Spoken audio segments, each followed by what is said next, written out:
Do you know what the most important key to better nutrition is? You might not. Stick around to find out. Hi, I'm Dr. Ben Quist. And I'm fitness expert Jeremiah Kruger. And we're here to talk to you today about a very, very important topic. What is the key to better nutrition? What is one of the most foundational things you can do to be healthier that most people are missing? We're going to start this discussion off with a sobering statistic. Over 80% of Americans who are non-smokers over the age of 50 have one or more of these chronic disease processes. Peter Attia calls these 4 chronic disease processes the 4 horsemen of chronic disease. I kind of like that term. The 4 disease processes are heart disease or vascular disorders, neurodegenerative disease, of which Alzheimer's is the most prevalent, metabolic disorders like fatty liver or diabetes, and finally cancer. I think we can all agree that nobody wants to have any of that. And the fact that 80% of Americans are living with that, I think that statistic is unacceptable. And I think we can lower that down significantly with one of the main weapons in our arsenal. That weapon is proper nutrition. Nutrition can be one of our most potent weapons in the fight against the 4 chronic disease horsemen. We can use it to delay, defend, or even defeat all of those disease processes. I think we all agree that it's incredibly important. But many people are missing one of the most powerful levers they can pull when it comes to what they're eating. You know, in the topic of nutrition, it's pretty confusing, right? I mean, every day we hear another expert telling us something to do. We should be eating all whole food plants. Nope, we should be eating all meat. Nope, we should be eating no refined food. Nope, we should just be reducing our calories. There's so much different information out there. I think it really puts people into this mode where they don't know where to go and who to trust when they're thinking about these topics. So I have a little quiz for you. This is just a way to kind of get an idea for what do you think about this? We're going to kind of quiz Jeremiah and see where he's at on this. As far as which of these different things are the most important lever you can pull to improve your nutrition to prevent disease. All right, Jeremiah, are you ready to take this quiz? I've always been an A student. All right, here we go. Jeremiah, what is the most potent lever you can pull regarding nutrition to decrease your risk of chronic disease? Is it A, increasing your protein consumption and reducing your consumption of carbohydrates? Is it B, decreasing our consumption of saturated fat to 10% or less of our total calories? Is it C, decreasing our consumption of animal products like meat and dairy? Is it D, increasing our intake of fibrous plants to a minimum of 30 grams of fiber daily from fruits, veggies, legumes, whole grains, and all that good stuff? Is it E, none of the above? Okay, I think I have my answer. I'm gonna go with letter. You're wrong. It's E, none of the above. All right, are you ready for what the most important component you might be missing in your nutritional program is to get great health and reduce your chances of succumbing to one of the 4 horsemen? Here it is.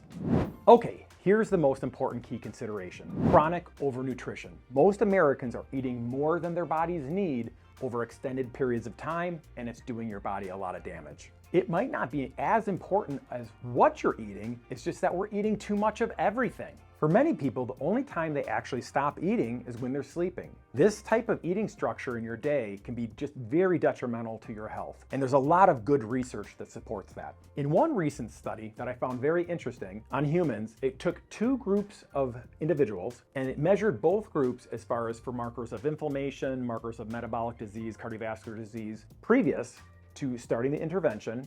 In one of the groups, the intervention was that they switched their eating pattern to the Mediterranean diet, which is a well-accepted eating pattern to promote good health. In the other group, they continued to eat the standard American diet, but they did 4 cycles of a 5-day fasting system, 1 a month, over the course of the 4 months. At the end of the study, they took the 2 groups and remeasured all those markers that they had at the beginning of the study. And it would have been my belief that, the individuals that were continuing to eat the standard American diet but did the fasting protocols would not have done as well as the Mediterranean diet group. But here's the interesting thing. Both groups improved significantly on all the markers that were measured, but the fasting group actually did better. So in my mind, that really proves that one of the most important things you can do for better health is really take a break from the chronic overnutrition that we have, and it may be more important than what you're eating the rest of the time. Pretty cool, huh? Another key takeaway from this particular study was that the participants that did the fasting protocol did not lose any muscle tissue over the course of the 4 months. Because one of the dings on any type of fasting protocol is typically that you might lose some of your muscle tissue while you're in that calorie-restricted state. So how do we implement these strategies into our everyday life? Fasting can be kind of a scary word. We have 2 different types of fasting that we typically promote here at our organization that we're going to talk about next. So the first strategy for implementing fasting into your lifestyle is essentially intermittent fasting. The best window to do that research defends is post-dinner before bed, meaning you should try to have your last meal 3 to 4 hours before you go to sleep. The second strategy, which is a little bit more tough to implement, is a strategy from the study. It's using a fasting method called Prolon. We don't advocate for Prolon. We do sell it here at our facilities because we believe in it. But basically, Prolong is a 5-day fasting system that was developed by Dr. Walter Longo, who is considered one of the foremost longevity researchers in the world. So whenever you see those studies on TV where they have the mice, and the mice are living a lot longer from calorie restriction, that's Dr. Longo. So he designed this for us human beings to take advantage of some of the benefits of a longer-term fast. So with the prolonged fasting method, you're actually intaking calories during the 5-day window. So most people are intaking anywhere from 800 to 1,000 calories using the fasting protocol. What this does is it takes away all the danger of traditional water fasting, but then it gives you the benefits of traditional water fasting as well. The main benefit that you get from doing something like an extended fast like Prolong versus something like Jeremiah was talking about with intermittent fasting or time-restricted fasting is that you take the process called autophagy, which happens all the time in our body, and you supercharge it. And to supercharge autophagy, it usually takes about 3 days of fasting to get that to kick in. And with the Prolong, they have proven that they kick it in even though you are still consuming calories. What autophagy is and why it's so important, it is the way your body cleans cellular debris and dead cells and all kinds of things out of the body. I always think of it like Mrs. Pac-Man. So you have little Pac-Mans going around getting rid of all the damaged cells and things of that nature.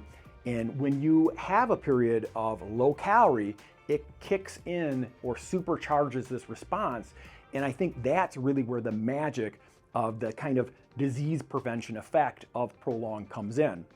An additional study that they did on Prolong recently was measuring biomarkers, so people's biomarkers of age. And they showed over the course of a 3-month period where individuals did 3 prolonged fasts, not changing anything else, they reduced their biological age by 2.5 years. Pretty impressive. You know, I think that's great. I mean, if there was a drug that did that, it'd be a bestseller.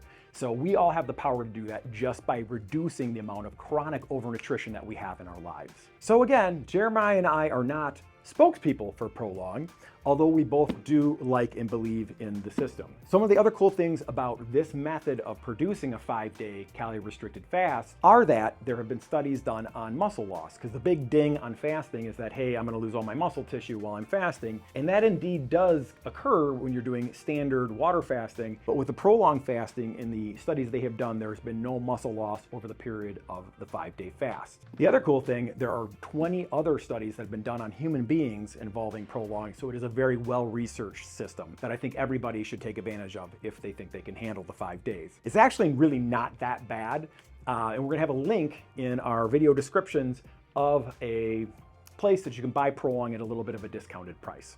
So just to give you a little more information on it in case you're considering trying this, Prolong comes with 5 different little boxes that have all the foods you're going to eat over the course of 5 days. Some of the big concerns or worries are that you're going to get super hungry while you do Prolong. You do get a little bit hungry, but from someone who's done it many times, it's very doable. One final thought on this, if it's something you do attempt to put into your own life, the way that I use it in my own personal plan to delay, defend, and defeat the 4 horsemen of chronic disease is I do it once a quarter. So every 3 months, I do one 5-day stint of Prolong to kind of supercharge my health. And from my standpoint, it's way easier to do that than being 100% strict all the time, full time with what I'm eating. So if I'm a little bit more lax on the weekend, or I eat some things that maybe I shouldn't, I really feel like this is my insurance policy to make sure that I am continuing to age as strongly as I can. All right, that's all we got for you. Thanks for tuning in. Yeah, hope you liked it. We'll keep rolling with this stuff. We're going to be doing a lot more stuff on lifestyle-related topics as we continue to roll forward, as really it is a space that our facilities through the greater Milwaukee area we're really focusing on with our clients and our patients. Please subscribe. Please like. Send this to a friend or family member who might benefit. See you soon. See you soon.